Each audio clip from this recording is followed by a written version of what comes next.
Chidinma rushed out of the bedroom with her baby in her arms, devastated, as she approached her husband, who was about leaving for work. He's not breathing. She said repeatedly as they both rushed to the hospital with the baby. The hospital was only a few miles away, but every second felt like an eternity. Chidinma held her baby tightly, whispering prayers and begging him to respond. Ike drove in complete silence, his knuckles white as he gripped the steering wheel of his car. They arrived at the hospital, bursting through the doors, and rushed their child into the emergency ward. The doctor's face was grave as he examined the baby. After what seemed like hours, he returned with the news that shattered their world. Their baby boy, the one they had waited for over 15 long years, was gone, lifeless. Chidinma collapsed to the floor, unable to comprehend what she was hearing. How could this be? He had been alive in her arms just a few hours ago. How could he be gone? Chidinma sat in silence, numb to the world around her. The hospital room felt suffocating, with the sterile smell of antiseptic and the distant hum of medical machines filling the air. She glanced at the bed where her baby now lay, lifeless. Her heart ached in ways she could not describe. This was supposed to be a time of joy, of celebration. Yet, here she was, mourning the loss of a life that had barely begun. Ike, though equally devastated, tried to hold himself together for Chidinma's sake. He sat there quietly, trying to comprehend all that had happened. The weight of the loss hung heavily between them. How could this happen? She whispered, her voice barely audible. Ike didn't have an answer. He could only sit there, drowning in his own pain and helplessness. Chidinma's mind raced with memories of the previous night. She had kept her baby close to her chest, refusing to place him in his crib. She had wanted to feel his warmth, to bond with him in every way that she could. But now, the guilt gnawed at her soul. What if she had suffocated him? What if her love, her need to protect him, had caused his death? The thought was unbearable. She replayed the night over and over in her mind, looking for a moment she could have changed. Could she have noticed his struggle earlier? Could she have done something differently? These what-ifs consumed her. Ike tried to reassure her, but nothing he said could break through the wall of guilt that she had built around herself. While Chidinma wrestled with her guilt, Ike battled his own silent grief. He had always been the strong one, the rock in their relationship, but this loss had shaken him to his core. He had waited 15 years for this child, endured the pain of countless disappointments, only to have him taken away so suddenly. Ike could not understand why this had to happen. What had they done to deserve this? Though he tried to support his wife, the pain was overwhelming. In the quiet moments, away from her eyes, he allowed himself to weep. He cried for the son he had barely known, for the dreams of fatherhood that had been ripped away. But in front of Chidinma, he remained stoic, believing that one of them had to stay strong. As the days passed, the tension between Ike and Chidinma grew. Grief, guilt, and anger became the language they communicated with. Chidinma could not shake the feeling that it was her fault, and Ike, though trying to be supportive, struggled to hide his own frustration. One morning, Ike emerged from the bedroom and met his wife Chidinma sitting on the floor of their living room, drowning in her own tears. He was extremely furious and yelled at her angrily, asking why she was crying after suffocating their child to death. You killed him, so why sit here and act as if you are not happy he is dead? Now, you have all the time in the world to do all the things that makes you happy, Ike said as he left her presence, not caring about the magnitude of what he had said. Chidinma sat there as she watched him leave.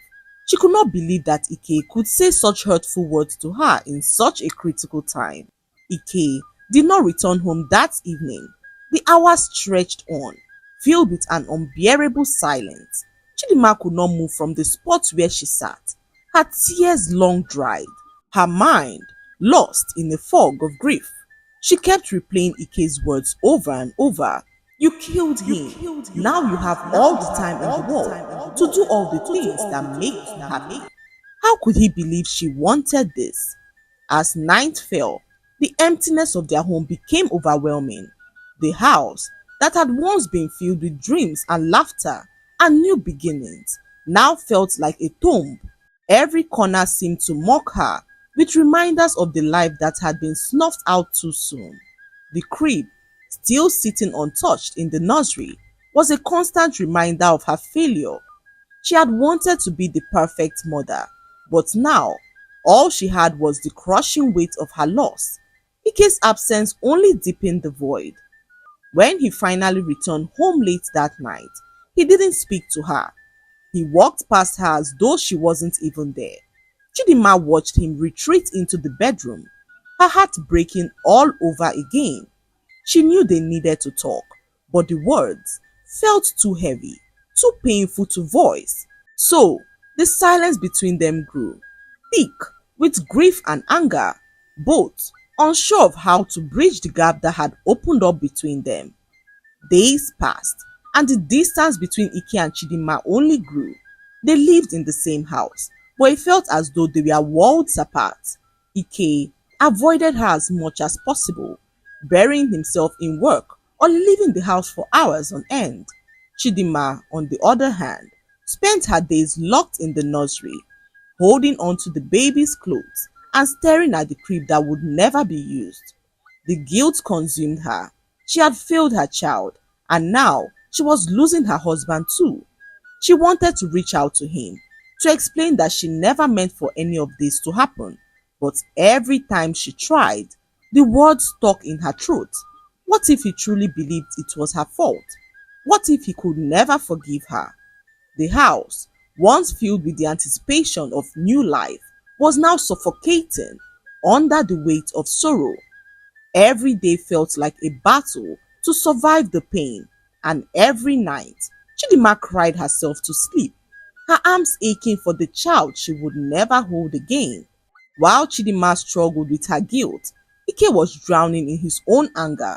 He could not shake the image of their lifeless son in the hospital or the crushing words of the doctor who had confirmed what he feared most.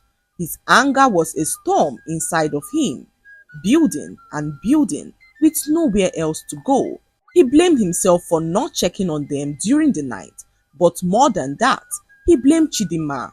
In his grief, Ike convinced himself that if Chidinma had only put the baby in the crib, their son would still be alive. The anger, mixed with his sorrow, became too much to bear. It manifested in cruel words and cold indifference towards his wife. He couldn't stand to look at her, because every time he did, he saw their baby's lifeless body in her arms. But deep down, beneath the layer of anger and pain, Ike knew he was being unfair. He knew Chidinma was suffering just as much, if not more, but admitting that would mean confronting his own feelings of guilt and helplessness, something he wasn't ready to do. So, he let the anger take over, pushing Chidinma further away with every passing day. As the distance grew between them, so also did their feelings, as Ike slowly began to find comfort in the hands of his colleague at work. Her name was Ugochi, and her presence was a soothing balm to Ike's turbulent emotions. Ugochi was kind and patient, always listening to him whenever he needed to vent. At first, it was just casual conversations during lunch breaks, but as Ike grew more distant from Chidinma, he found himself relying more on Ugochi's comforting words. She understood him in ways he felt Chidinma no longer could. Slowly, what had started as harmless talks turned into something deeper. One evening, after a particularly exhausting day, Ike found himself in Ugochi's apartment. He hadn't planned to go there, but his feet had taken him to her door without much thought. She welcomed him with her usual warmth, offering him a glass of wine as they talked. The weight of his guilt and grief was heavy on his shoulders, and the more they talked, the more he felt the walls around his heart crumbling. Ugochi leaned closer, her hand gently touching his arm, and for a brief moment, Ike forgot about the pain, the anger, and Chidinma. He forgot about everything as he allowed himself to be lost in Ugochi's embrace. One thing led to another, and Ike found himself spending the night with Ugochi. Everything felt so wrong and right at the same time.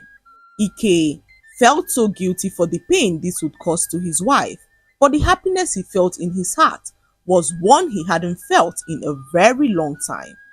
Ugochi seemed so perfect for him, and he found himself craving her presence more and more as the days passed. What had begun as a single night of comfort soon became an affair that Ike could not seem to pull away from.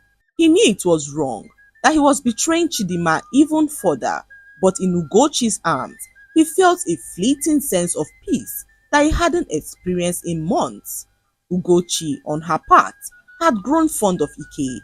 She had always admired his strength and dedication at work, but now, seeing him vulnerable and lost, she found herself drawn to him even more. She hadn't planned for things to go this far, but as time passed, their bond deepened. Soon, they were seeing each other regularly outside of work, with Ike spending more nights at Ugochi's apartment than at home. Several weeks later, everything changed. Ugochi had been feeling unwell for a few days. Initially, she brushed it off as stress, but as the symptoms persisted, she began to suspect something more. With a growing sense of anxiety, she decided to take a pregnancy test. Her heart raced as she waited for the results, and when the two lines appeared on the strip, confirming her worst fear, her mind spiraled into panic. She was pregnant. The realization hit her like a tidal wave. This wasn't supposed to happen. The affair had been an escape, not something that would tie them together forever. Ugochi did not know how to break the news to Ike, and more importantly, she feared how this would affect his already fragile marriage. She was carrying his child, and there was no escaping the consequences now. When Ugochi finally gathered the courage to tell Ike, they were at her apartment again, the usual place where they met. Her voice trembled as she spoke. Ike, I need to tell you something. I'm pregnant. The silence that followed was deafening. Ike stared at her, his face pale, his mind struggling to comprehend what she had just said. What? How? He stammered, though he knew the answer. Panic rose within him. His heart pounded as he thought about Chidima, about the wreckage their marriage was already in. Now this, his affair had been a terrible mistake, and now there was a child involved. The guilt that had been simmering beneath the surface exploded into full-blown fear and regret. Ike sank into a chair, his head in his hands. This can't be happening, Ugochi. I don't know what to do, he muttered, his voice laced with despair. Ugochi's eyes filled with tears. I didn't plan for this either, Ike, but now we have to figure out what to do. We can't ignore this. There's a baby coming. Overwhelmed by guilt, Ike could no longer hide from the truth. The weight of his betrayal was too much to bear. He knew he had to come clean to Chidima, but the thought of breaking her heart once again terrified him. She had already suffered so much with the loss of their baby, and now he had to tell her that not only had he been unfaithful, but that he had fathered a child with another woman. Days passed, and Ike struggled with how to confront his wife. Chidima, though still engulfed in grief, noticed the growing distance between them. She had been trying to reach out to him, to bridge the gap between them, but something felt different. Ike's detachment was no longer just about their shared loss. It was as though he was hiding something. One evening, after Ike came home later than usual, Chidima confronted him. Ike, what's going on? You've been so distant, more than before. I know we are both hurting, but I feel like you're hiding something from me. Ike's heart pounded in his chest. He could no longer keep the secret. Chidima There's something I need to tell you, he began, his voice shaky. I made a mistake. I've been seeing someone else. He paused, watching the shock and hurt wash over her face. And she's pregnant. The room fell silent. Chidima's face drained of color as the words sank in. Her worst fears were confirmed. She stared at Ike, her mind reeling.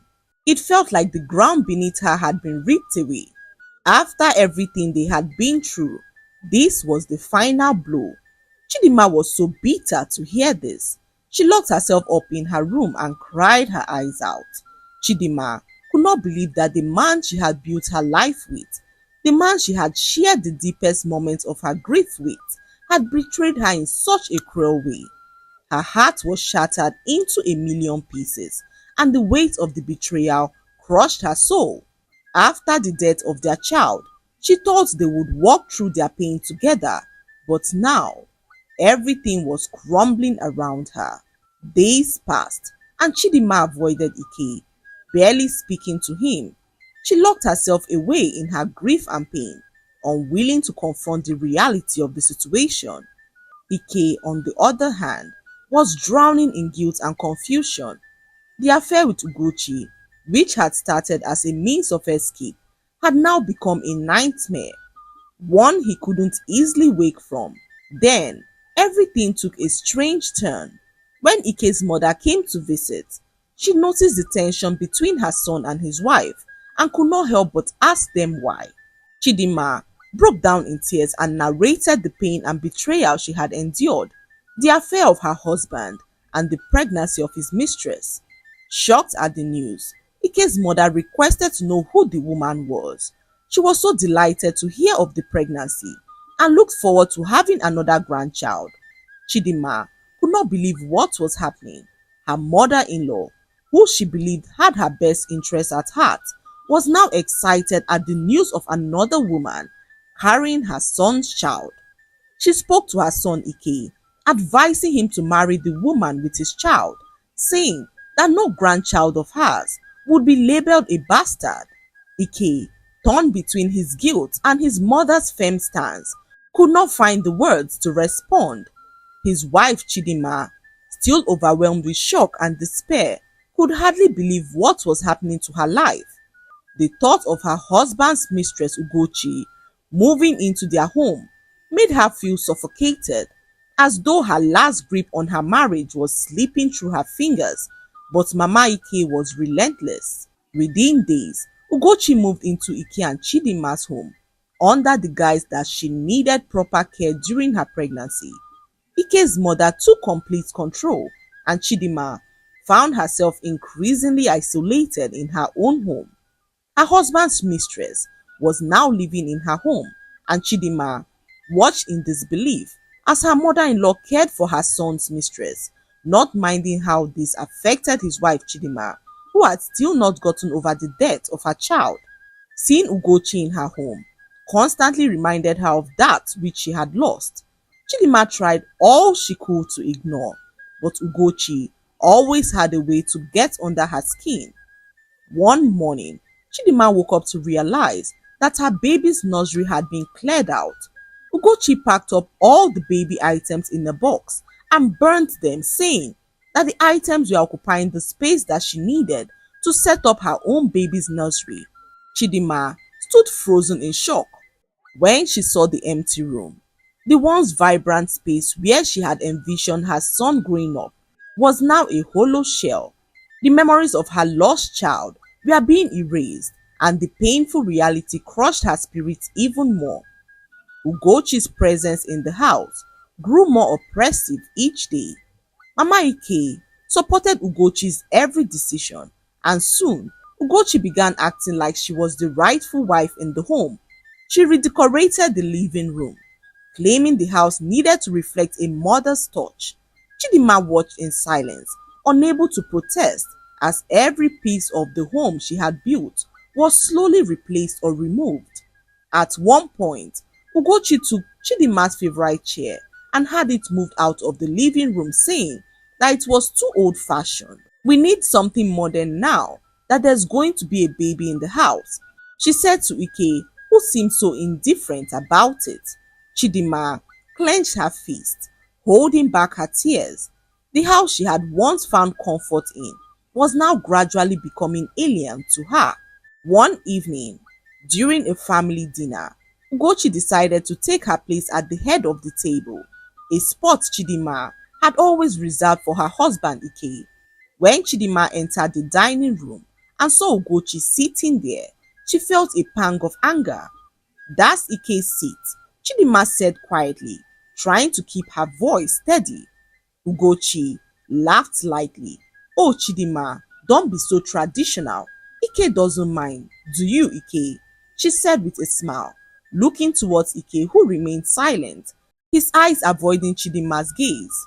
Mama Ike chimed in. "It's just a seat, Chidima. Let's not make a big deal out of it." Chidima stood there for a moment, feeling the weight of the betrayal in the silence of her husband. She could not eat that night, leaving the table with tears pouring down her face.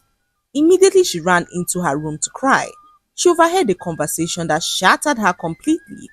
"I think it's time we talk to Chidima about leaving," Ugochi said to Mama Ike, her voice dripping with false concern. "It's obvious she's not happy here, and the baby's arrival will be easier without the tension. I won't feel safe with her around when the baby arrives." Mama Ike nodded in agreement, assuring Ugochi that her son Ike would take care of it. "She's not needed here anymore and should leave," Mama Ike said, smiling at Ugochi, who was so delighted to see Mama Ike on her side. Chidima froze in shock on hearing this, her heart racing. They wanted her out of her own home, a home she had spent over 15 years building with her husband.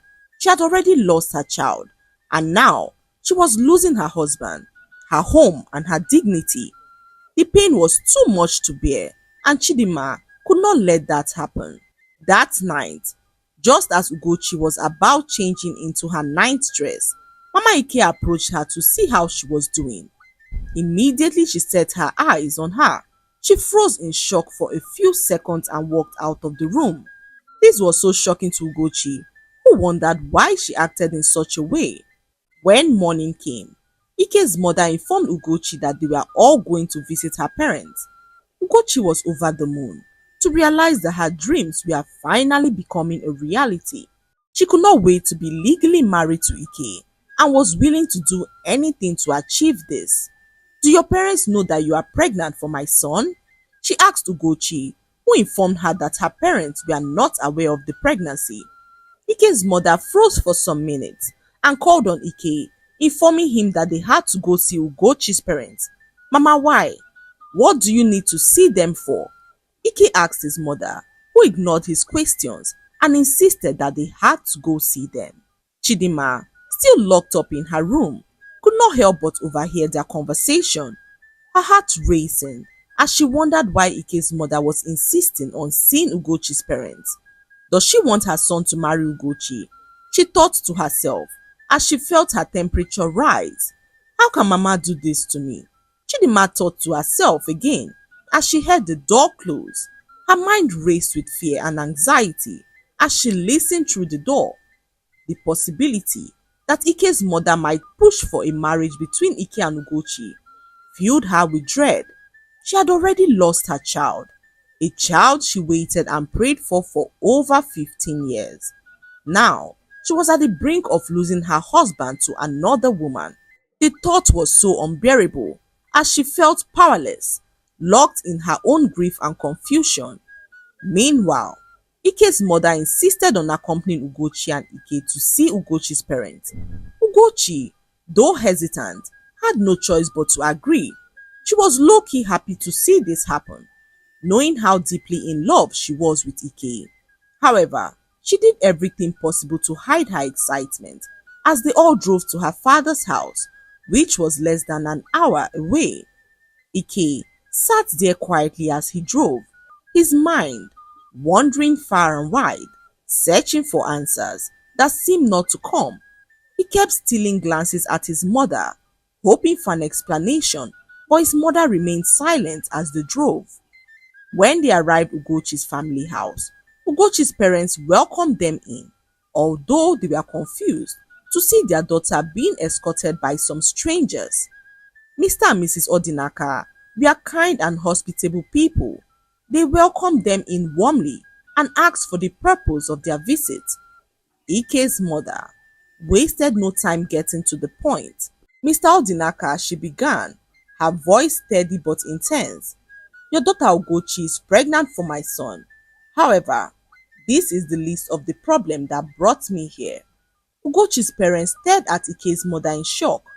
Mr. Odinaka cleared his throat, his face tight with confusion. What do you mean by list of the problem? Isn't the pregnancy the reason you are here? Ike's mother took a deep breath, her eyes filled with a mixture of sorrow and guilt. There is something much bigger at play here. Many years ago, when I was much younger, I gave birth to a baby girl. I was in a very difficult situation and could not raise her myself. So, I handed her over to a woman who promised to find a good family to care for her. That girl, I believe, was Ugochi. I gave her a scar on her shoulder, which I saw on Ugochi's shoulder last night. The room fell silent. Mr. and Mrs. Odinaka knew how Ugochi came into their lives and knew that Ugochi truly had a scar on her shoulder, a scar that they had always wondered how it came about. They exchanged nervous glances, and Ugochi sat there frozen in her seat, her heart pounding, seeing that Ike's mother had not come to see her parents for her son to declare an interest in marrying her, but to confess that she was her biological mother. No, that can't be possible, Ugochi whispered to herself, her voice trembling as the thoughts ran through her mind. You must be mistaken. You can't be my mother, she said to Ike's mother, who narrated how she gave her the cut on her shoulder the night before she was handed over to the woman as a baby. Ugochi in that moment froze in complete shock, knowing that she truly had a scar on her shoulder. Ike was her younger brother, and now she was pregnant for her own younger brother. Mr. Odinaka sighed deeply and lowered his gaze. Madam, we've always known that Ugochi was adopted. We raised her as our own, but we never imagined something like this would happen. Ugochi's mother, Mrs. Odinaka, wiped tears from her eyes. We didn't know who her biological parents were. We only knew that a wealthy woman arranged the adoption. Ike, who had been sitting silently, his mind a whirlwind of confusion and disbelief, finally spoke up with a shaky voice. No, no, this can't be happening. Ugochi is my sister. We've been together and now she's pregnant. How do we even begin to make sense of this? Tears poured down from Ugochi's eyes. Ike, I didn't know. I swear I didn't know. How could this happen? Ike's mother, filled with regret, reached out and touched Ugochi's arm gently. I didn't know either, my child. If I had known, I would have never let this happen. But the truth is undeniable. You are my daughter, and that means Ike is your brother. The weight of the revelation hung heavy in the room, suffocating everyone present. Ugochi's parents sat in stunned silence, trying to process that which they had just learned. The woman they had known as their daughter all her life had a past that none of them could have anticipated. After several minutes of silence, Ike stood up, his body trembling. What are we supposed to do now? He asked, his voice filled with anguish. Ugochi is carrying my child, our child. How can we ever move forward from this? Ike's mother looked at her son, her face filled with pain. What happens now? What do we do with this baby? Ugochi said, her eyes and mouth still shaking in confusion. Mr. Odinaka, who had remained quiet for most of the conversation, finally spoke up saying, this is not a decision we can make lightly. The truth has come out, and while this situation is tragic and difficult, we must take time to consider what is best for everyone involved, especially the unborn child. Tears filled Ugochi's eyes as she looked at her parents, then at Ike's mother, and finally at Ike himself. The love she had felt for him was now tainted by a cruel twist of fate, and the future seemed so uncertain. Ike's mother stood as she apologized to her children for what her decision of over 30 years had done to them. Ugochi, unable to hold back her tears, left their presence without saying a word. Ike and his mother returned home, unable to speak all through their drive back home. They arrived their house and met Chidima, who was sitting in the living room, her eyes red and swollen from crying. She had been waiting for Ike's return, hoping for some resolution, some explanation that would make sense of the chaos that her life had become. When Ike and his mother walked in, the tension in the room was palpable.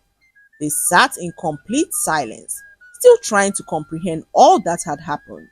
Chidima could sense that something was amiss. She inquired of her husband, who burst out in tears and narrated the entire story to her. Chidima could not believe all that she was hearing.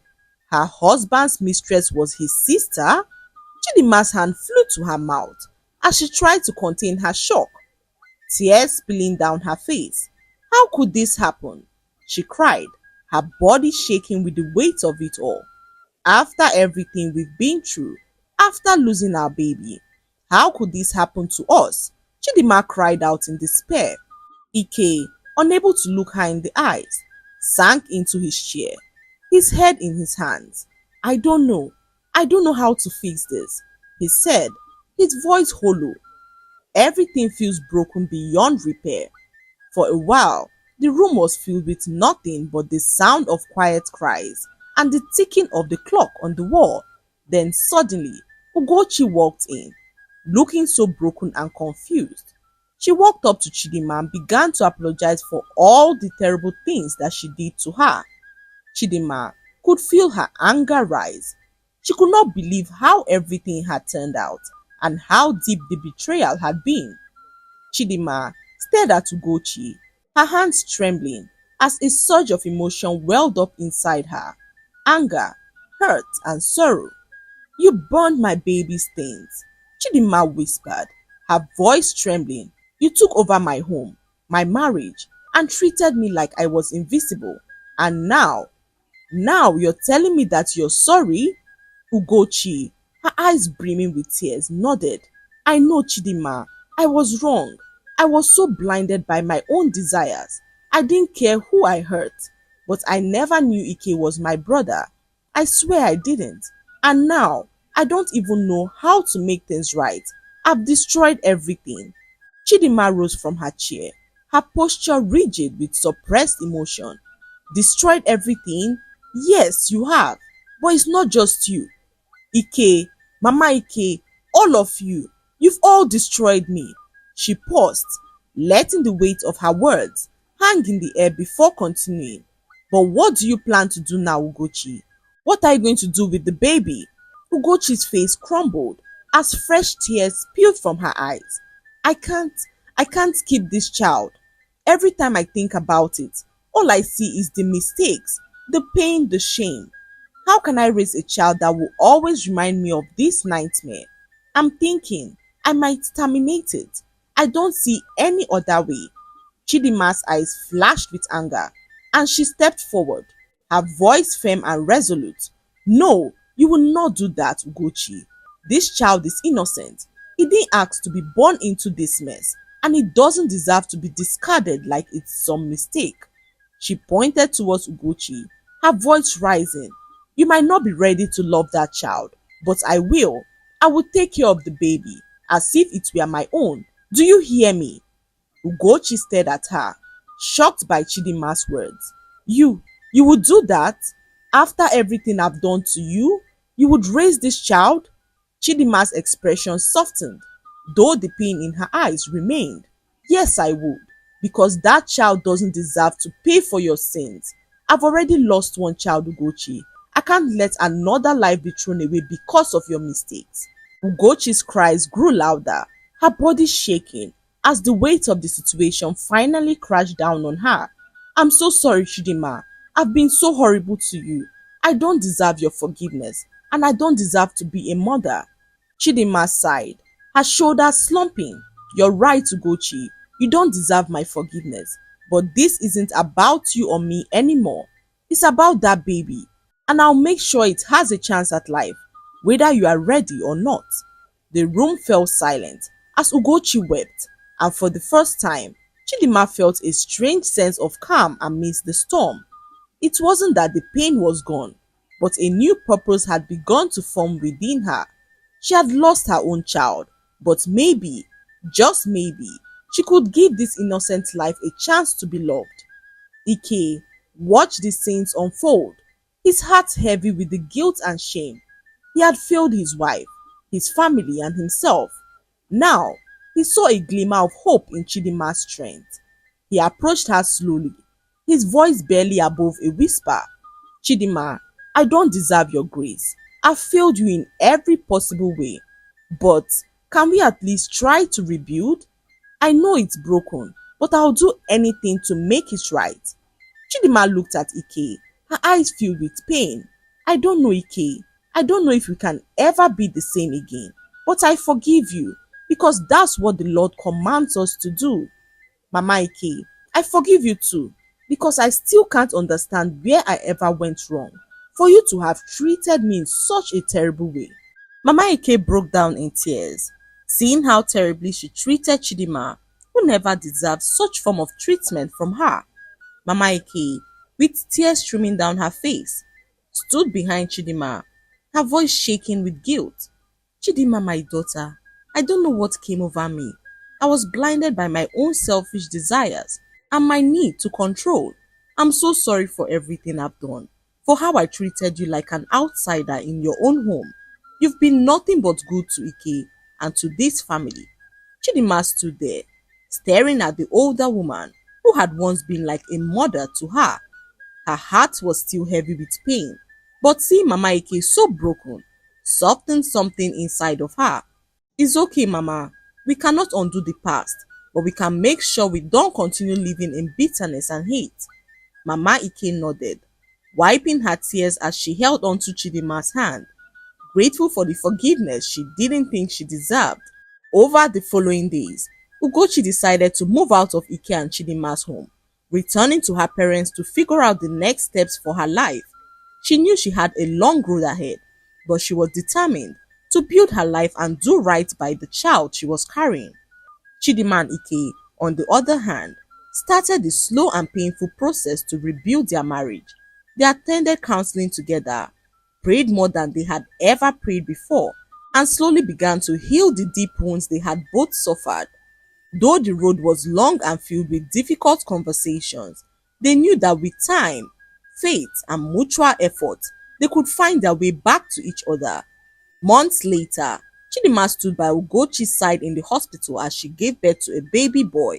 It was a bittersweet moment for both women, but in the baby's innocent eyes, they saw a new beginning, a reminder that life could bloom even from the most broken of places. Chidima held the newborn close, her heart swelling with love for the child who had come into this world under such tragic circumstances. She looked at Ugochi, who was weak but smiling softly from the bed. This boy will be loved, Chidima said, her voice filled with quiet determination. He will have a family that cares for him no matter what. Ugochi, with tears in her eyes, nodded. Thank you, Chidima. Thank you for giving him the chance I couldn't. In that moment, something deep shifted between the two women. A bond, forged not through blood, but through pain, forgiveness, and love. As Chidima walked out of the hospital with the baby in her arms, she knew that the journey ahead would still be difficult, but together, with God's grace, they would find their way through the darkness into the light, and the baby in her arms, innocent and full of promise, was proof that even in the deepest sorrow, there was hope for redemption and new beginnings. The lesson to be learned from this story is that bottling things up in our hearts has a way of making situations worse. Learn to be outspoken in times of difficulties, as this can prevent future problems. Nothing in life can remain hidden forever. Always remember that the past always has a way of resurfacing in the future. So, be cautious of the decisions you make in life. Do not mock a pain you have never felt, and do not take that which does not belong to you because it always has a way of backfiring. Be kind to those around you and never be the cause of their pain or suffering. Always learn to forgive others when they wrong you because forgiveness is not just for their benefit but for your own peace of mind. Carrying bitterness and anger only deepens your wound and prevents healing. It's through forgiveness that we can move forward, release the burden of pain, and allow ourselves to heal and grow. Even in the most broken circumstances, like Chidinma's, forgiveness can pave a way for new beginnings and unexpected blessings. I hope you enjoyed the story.